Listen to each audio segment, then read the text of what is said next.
मैं परेशान बैठी हुई थी और अपनी ज़िंदगी के बारे में सोच रही थी। मैंने क्या सोचा था और क्या हो गया। मेरी हर तरफ मायूसी फैली हुई थी। मैं रोज़ रोज़ की लड़ाई झगड़ों से तंग आ गई थी। मैंने अपनी ननद को आंगन में चलते फिरते देखा। उसे देखकर मुझे रात वाला हादसा याद आ गया, जिसे याद करके मेरी आंखों में आंसू आ गए। मैं जैसे ही अपनी ननद के बेटे को प्यार करने लगी, मेरी जेठानी बहुत ही जहरीले शब्दों में बोली, अगर तुम बांझ ना होती तो आज तुम्हारे भी अपने बच्चे होते। ये सुनकर मुझे गुस्सा आ गया और मैंने कहा कि आपको किसने कहा कि मैं बांझ हूँ।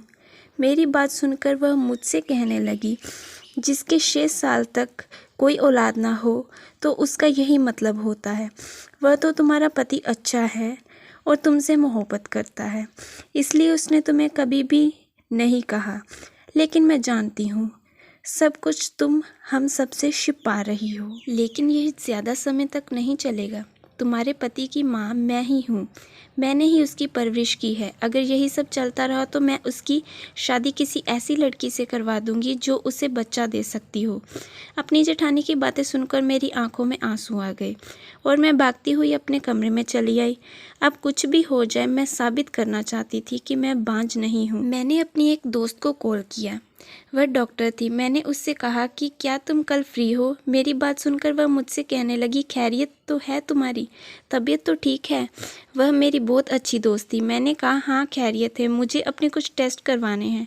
मेरी बात सुनकर वह कुछ पल के लिए खामोश हो गई और फिर कहने लगी, मैंने तुम्हें पहले ही कहा था कि वह औरत मुझे ठीक नहीं लगती।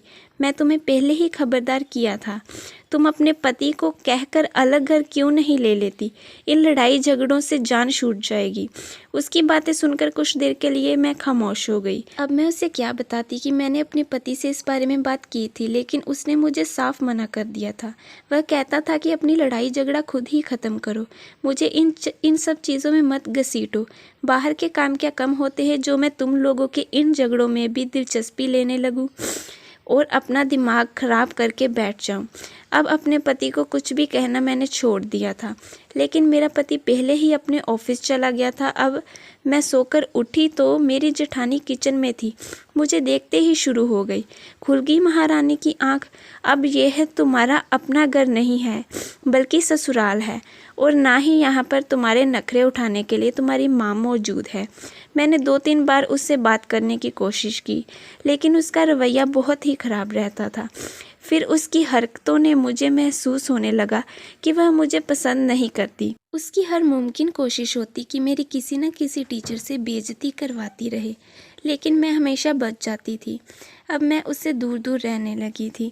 एक दिन मेरी एक दोस्त मेरे पास भागती हुई आई और मुझसे कहने लगी, सोनिया ने तुम्हें हर जगह बदनाम कर दिया है। उसकी बात सुनकर मैं घबरा गई। बाद में मुझे पता चला कि वह मेरे लोफर मंगेतर का नाम लेकर हर किसी को बता रही थी कि यह किस कदर बुरे लोग हैं। उसकी बातें सुनने के बाद मैं रोती हुई प्रिंसिपल के ऑफिस चली गई और उन्हें सारी बात बताई। फिर सबके सामने मुझसे माफ़ी मांगी थी उसने। फिर उसने मुझसे दोस्ती कर ली। मैं नहीं जानती थी कि वह आस्तीन का सांप है, वह भी मेरी दुश्मन है। उसने मेरे घर भी आना जाना शुरू कर दिया था। एक दिन वह मेरे घर से बाहर निकल रही थी जब मेरा मंगेतर घर के अंदर दाखिल हो रहा था। मेरा मंगेतर लोफर था, लेकिन वह बेहद खूबसूरत और हैंडसम था। हमारे ख़ानदान में 18 साल की उम्र में ही लड़कियों की शादी करने का रिवाज है। मेरी उम्र 17 साल हो चुकी थी। मुझे पता था कि अगले साल तक मेरी शादी हो जाएगी। मैं चाहती थी कि कुछ ऐसा हो जाए कि मेरी शादी रुक जाए और मैं आगे पढ़ सकूं, क्योंकि मैं पढ़ाई में बहुत तेज़ थी और मुझे विश्वास था कि मुझे स्कॉलरशिप मिल जाती। मुझे बस अपनी मम्मी पापा की अनुमति की ज़रूरत थी, लेकिन मैं उनकी अनुमति लेते हुए डर रही थी। अगले ही दिन मेरी होने वाली सास मेरे घर आई और वह मेरे रिश्ते की बात दोहराने लगी। अगले साल हमारी बेटी इस वक्त हमारे घर होगी। उनकी बातें सुनकर मुझे बहुत ज़्यादा चिढ़ हो रही थी। मुझे उनके बेटे में ज़रा भी दिलचस्पी नहीं थी, लेकिन एक बात जो मैं आजकल नोट कर रही थी वह यह थी कि मेरे मंगेतर ने अब मुझे तंग करना छोड़ दिया था। अब वह कॉलेज जाते हुए मेरा रास्ता नहीं रोकता था और ना ही मेरे घर आकर मुझे छेड़ता था। यह बात मुझे थोड़ी हैरान कर रही थी, लेकिन मैं खुश थी। मुझे लगा कि शायद वह सुधर गया है, लेकिन मामला कुछ और ही था। एक दिन मैं अपने होने वाले ससुराल गई हुई थी। उन लोगों का हमारे घर में आना जाना था क्योंकि पापा की उनके साथ बहुत अच्छी दोस्ती थी और मैं भी उनके घर में चली जाया करती थी। मेरा मंगेतर भी मेरे घर में आ जाया करता था। उस दिन मुझे अपनी होने वाली सास को कुछ सामान देना था। मैंने देखा कि मेरा मंगेतर छत पर बैठकर फ़ोन पर किसी से बात कर रहा है। उसके चेहरे पर बहुत ही खूबसूरत मुस्कान सजी हुई थी। मुझे देखकर उसने कोई रिस्पॉन्स नहीं दिया और दोबारा से फ़ोन में बिज़ी हो गया। उसकी हरकत देखकर मुझे बहुत हंसी आई, लेकिन मैंने अपनी सास को सामान देकर घर में वापस आ गई। 1-2 दिन के बाद मुझे फिर अपने ससुराल जाना हुआ। मैं भी गली में थी जब मुझे अपने मंगेतर के चिल्लाने की आवाज़ आई। वह कह रहा था कि मैं किसी भी सूरत ज्योति से शादी नहीं करूँगा, मैं किसी और को पसंद करता हूँ। मेरी सास उससे कह रही थी कि तुम्हारा दिमाग खराब हो गया है, पहले तो तुम हर समय उसी का नाम लेते थे, अब ऐसा क्या हो गया जो वह तुम्हें पसंद नहीं रही। मेरा मंगेतर बोला, मैं नहीं जानता, वह बस मुझसे बदतमीज़ी से बात करती है और मेरी किसी भी बात का सीधे मुंह जवाब नहीं देती। और मुझे ऐसी पत्नी हरगिज़ नहीं चाहिए, बल्कि मुझे तो ऐसी पत्नी चाहिए जो मेरी हर बात माने और मेरे साथ सम्मान के साथ बात करे। उनकी बात सुनकर मेरा मुंह खुला का खुला रह गया था। मैंने तो कभी उससे बात तक नहीं की, बदतमीज़ी तो दूर की बात है। मेरी सास उसे समझाने लगी और उससे मिन्नतें करने लगी, लेकिन वो कि कोई बात ही नहीं सुन रहा था। मैं सिर्फ ये सुनना चाहती थी कि आखिर वह कौन है जिसके पीछे वह पागल हो गया है। फिर मेरी यह इच्छा भी पूरी हो गई जब मेरी सास ने मेरे मंगेतर से पूछा कि वह कौन है। नाम सुनकर मुझे लगा जैसे मेरे सिर पर आसमान गिर गया हो। वह कोई और नहीं बल्कि मेरी दोस्त सोनिया थी। अब मुझे सारी कहानी समझ आ गई थी। यकीनन वह मुझसे बदला लेना चाहती थी। वह यह समझ रही थी कि मेरा मंगेतर मुझसे छीन कर उसने मुझे हरा दिया है, जबकि उसने मेरी सबसे बड़ी मुश्किल को आसान कर दिया था। अब मैं इस समय का इंतज़ार कर रही थी कि कब मेरी सांस आए और मंगनी तोड़कर चली जाए। मंगनी टूटने के फ़ौरन बाद मैंने अपने घर वालों को जज्बाती ब्लैकमेल करना था और आगे पढ़ने के लिए इजाज़त लेनी थी। मेरी मम्मी काफ़ी परेशान थी, लेकिन कुछ दिनों से मेरी सास ने हमारे घर आना बंद कर दिया था। ना जाने ऐसी क्या बात है, पहले तो वह हमेशा यहीं पाई जाती थी। मेरी मम्मी मुझसे कह रही थी मैं बस ऐसे ही कंधे उसका। फिर अचानक मेरी सास घर के अंदर दाखिल हुई। वह शक्ल से काफ़ी परेशान लग रही थी। वह जाकर मेरी मम्मी के पास बैठ गई और कहने लगी कि मुझे माफ़ कर दो। साथ साथ वह रोती जा रही थी। यह देखकर मुझे बहुत दुख हो रहा था। वह अपने बेटे की वजह से कितनी मजबूर थी। औलाद अपने माँ बाप से ना जाने क्या क्या करवाते हैं। फिर उन्होंने मेरी माँ को सारी बात बताई कि मेरा बेटा ज्योति से शादी करने के लिए राज़ी नहीं हो रहा, वह किसी और लड़की को पसंद करने लगा है और ना जाने वह लड़की कौन है। मैंने तो उसका नाम भी पहली बार सुना है। तभी मैंने अपनी सास को बताया कि वह मेरे कॉलेज में पढ़ती है। मेरी बात सुनकर मेरी सास हैरान हो गई कि तुम्हें कैसे पता। मैंने बताया कि मैंने सारी बातें सुन ली हैं। मेरे पापा यह सुनकर बहुत ही गुस्से में आ गए, लेकिन वह क्या कर सकते थे जब लड़का ही राज़ी नहीं था। हमारा एक घर शहर में भी था। मैंने अपने पापा से ज़िद किया कि हम शहर रहने के लिए चलते हैं। पापा मेरी बात मान गए थे। हम शहर चले आए थे। यहाँ आकर मेरी मम्मी ने एक सिलाई सेंटर खोल लिया था जो अच्छा चलने लगा था और हमारे घर के हालात अच्छे हो गए थे। मैंने अपनी मम्मी से मिन्नतें की कि मुझे आगे पढ़ना है।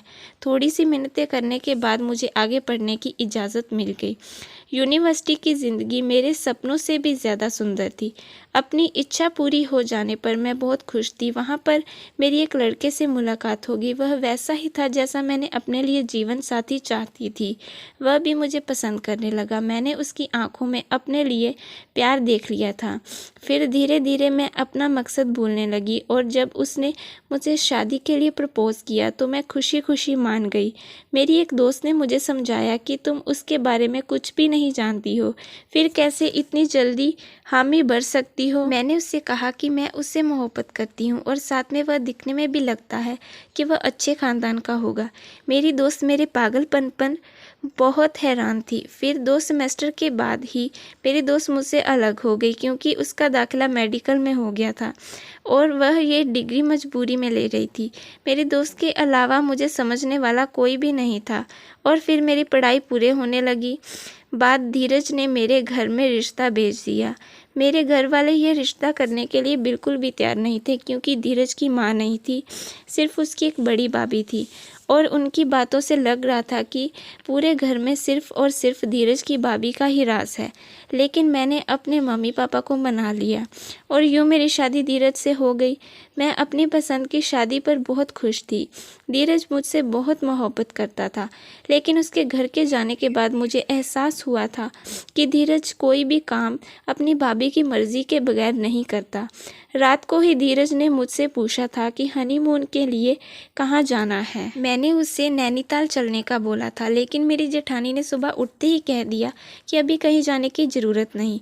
और फिर अपनी भाभी के मुंह से ये शब्द सुनते ही धीरज ने भी अपना प्लान बदल दिया। उस दिन मैं धीरज के साथ बहुत लड़ी थी। क्या तुम अपनी ज़िंदगी के फैसले खुद नहीं ले सकते हो? फिर तुम अपनी भाभी पर क्यों डिपेंड रहते हो? जबकि उसने मुझे खामोश करवा दिया।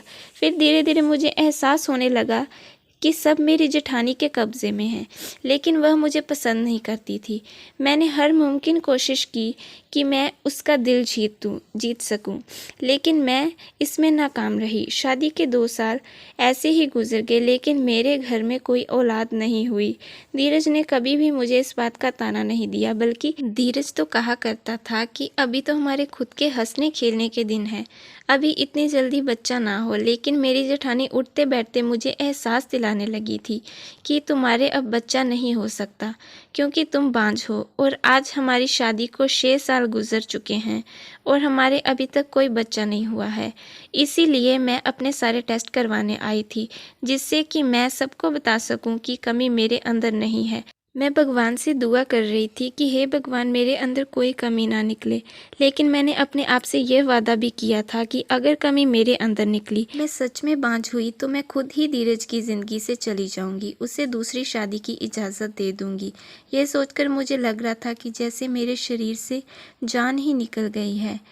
कहानी में आगे क्या हुआ, ये जानने के लिए पार्ट 2 देखें। धन्यवाद।